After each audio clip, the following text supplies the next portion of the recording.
Bonjour à tous, un mois après leur organisation du club, on vient vers vous, la CSP Nation, afin de faire un premier point d'étape, tant sur le sportif que sur l'extra-sportif. Merci Yuri.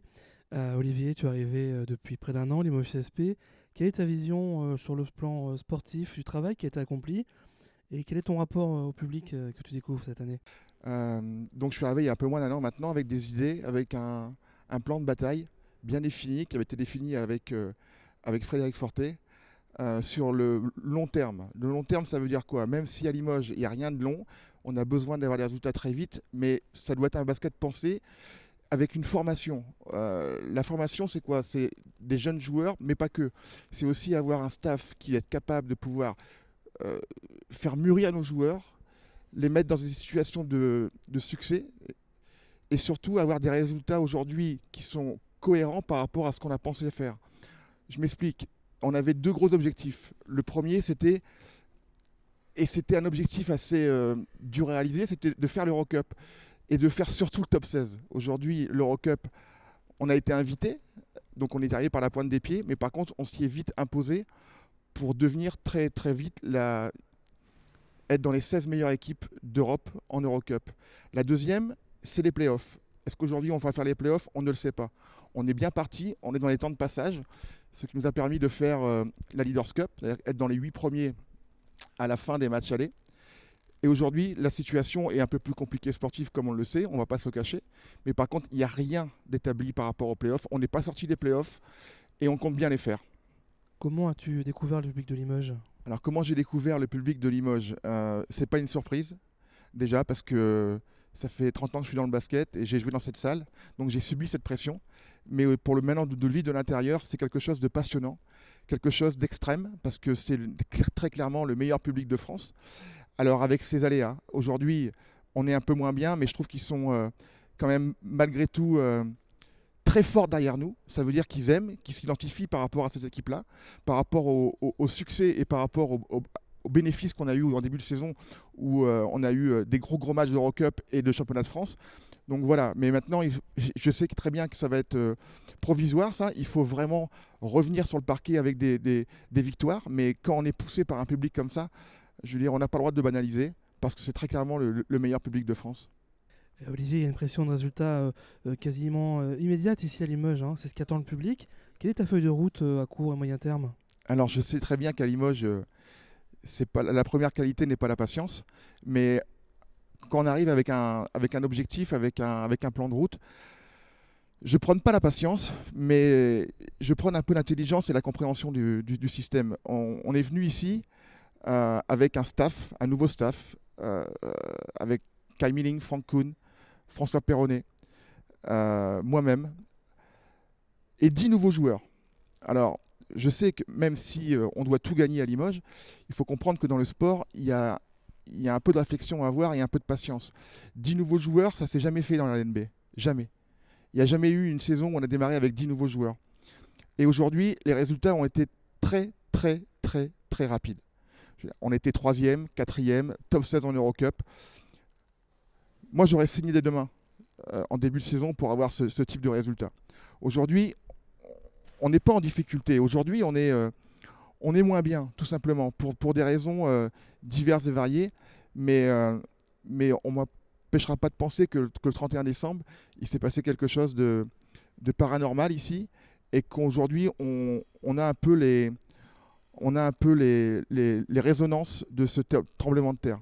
Donc aujourd'hui, individuellement, collectivement, on essaye de relever la tête et on va y arriver parce que c'est un passage. Mais ce n'est pas un passage anodin pour le Limoges CSP. Que ce soit pour les supporters, pour les joueurs, pour le staff, pour les partenaires. C'est tout le monde ensemble qui avons vécu ça de manière terrible. Mais par contre, ce qui est sûr, c'est que on va se relever très très vite parce que la qualité de l'équipe et parce que la conviction des uns et des autres fait qu'on est obligé de le faire et la qualité est là. Les joueurs n'ont pas perdu leur qualité en 3 mois de temps. Ça fait 2 mois et demi qu'on est en souffrance, qu'on alterne le très très bon et le très mauvais. Voilà, où on est capable de faire des débuts de match où on met 13-0 contre Nanterre par exemple et on perd le match en Leaders Cup. Pourquoi? C'est les mêmes joueurs. Sauf qu'aujourd'hui, on est encore fragile psychologiquement. Voilà, tout simplement. Olivier, quels sont les grands projets au niveau sportif? Qu'est-ce que tu es en train de mettre en place pour les années à venir? Très clairement, la stabilité et la formation. Mais c'est pas nouveau, c'est pas depuis 2 mois ou 3 mois, c'est depuis notre arrivée au mois de juin. On voulait, aujourd'hui, le Limoges CSP s'est construit un palmarès, le plus beau palmarès français dans les années 90. Là où il y avait les joueurs français qui ne changeaient pas, qui ne pouvaient pas aller à l'étranger, parce que Larry Bosman est arrivé beaucoup plus tard, où il y avait l'équipe de France, où 4, 5, 6 joueurs de l'équipe de France au CSP Limoges, et en plus les 2 meilleurs joueurs américains. Ça, chaque année, c'était soit Pau, soit Limoges, et c'était Limoges en priorité qui gagnait le titre. Mais on parle des années 90. Aujourd'hui, on est en 2018. Donc c'est pas possible, ça c'est plus possible. Il y a des clubs émergents comme Monaco, comme Lasvel, avec Tony Parker, avec Batum, avec Strasbourg, qui ont 10 millions de budget. Aujourd'hui, nous on est à 6. Aujourd'hui, il y a 4 millions d'écart. Donc si on ne pense pas le Limoges CSP différent, on va être en difficulté. Donc le penser, c'est-à-dire le 3.0, mais en sportif, c'est la formation. Et le besoin d'avoir à nouveau des joueurs français et de les former. Parce que les meilleurs joueurs français, à une époque, on les achetait. Maintenant, on ne peut plus les acheter. Donc si on ne peut plus les acheter, il faut les former. Il faut les prendre jeunes et il faut les former pour qu'ils restent le plus longtemps possible ici. Aujourd'hui, dès la première année, on a eu quelques gros joueurs JFL qui jouent en France. Pas de l'étranger, mais qui jouent en France. Je pense à William Howard, je pense à Axel Bouteille, je pense à Mam Jaïté. Ces joueurs-là étaient ailleurs, étaient dans des clubs, et aujourd'hui, ils sont en équipe de France. Aujourd'hui, même si pendant les fêtes internationales, les joueurs NBA ne sont pas là, mais les meilleurs joueurs français aujourd'hui, Limoges en a 3, dès la première année. Donc il faut continuer comme ça. Il faut continuer. L'année prochaine, il faut encore récupérer des jeunes Français capables de nous aider sportivement, capables d'apporter une image identitaire de Limoges CSP, de les garder en notre sein, pour que notre public, pour que les supporters, pour que les partenaires s'identifient à ça. Donc ça va prendre un peu de temps, mais en tout cas, ça sera notre feuille de route et ça ne va pas changer. Yuri, on a parlé de formation avec Olivier. Le club a des projets dans ce domaine. Est-ce que tu peux nous en dire un peu plus? Au niveau de la formation, et pour revenir sur ce que disait Olivier, on est sur un projet club de façon globale. C'est-à-dire que sur le sportif, je sais qu'Olivier axe une grande partie de sa politique sur ce point. Les structures du club aujourd'hui sont faites pour accompagner cela. On a un vrai projet aujourd'hui immobilier avec un axe fort d'hébergement, de restauration, d'accueil, de suivi pour les jeunes. On sait qu'aujourd'hui un centre de formation de qualité passe aussi par des structures et des infrastructures. Le centre de formation s'est beaucoup rénové ces dernières années. À nous aujourd'hui de franchir une étape, de franchir un réel palier afin d'accueillir ces jeunes joueurs français à potentiel et de les former en bonne intelligence et en faire des sportifs et des hommes de qualité. On sait pertinemment qu'une grande partie de l'avenir du club passera par ce point de formation. Sur le plan de la relation avec les partenaires privés, publics, comment tu vois le club comme une plateforme de développement pour ses partenaires? Donc on veut réellement faire aujourd'hui du Limoges CSP une vraie plateforme de relationnel, tant pour ses partenaires publics que privés. Et on travaille d'arrache-pied sur ce point et on pourra vous présenter les premiers éléments très rapidement. On le sait, le basket français a une relation spécifique avec les villes et les territoires. Quelles sont vos relations avec la mairie de Limoges? Aujourd'hui, on sait pertinemment que tous les clubs, ou l'archi-majorité des clubs du basket français sont des clubs de territoire. Je pense que cette réalité, cette vérité est encore un peu plus forte à Limoges. Effectivement, les relations aujourd'hui avec la ville de Limoges, où on a monsieur le maire qui est à la fois le maire de cette ville et le premier supporter, en sont juste une matérialisation. L'engagement du club avec la mairie est aussi assez fort, et avec les autres collectivités, on a avant tout un club de territoire, c'est une vraie réalité. Et au-delà de ça, on a un vrai rôle social, un vrai rôle de moteur social, de cohésion sociale. On a depuis très très longtemps, et on essaye vraiment de monter en puissance aussi sur ce point. On réalise beaucoup de missions d'intérêt général pour diverses causes.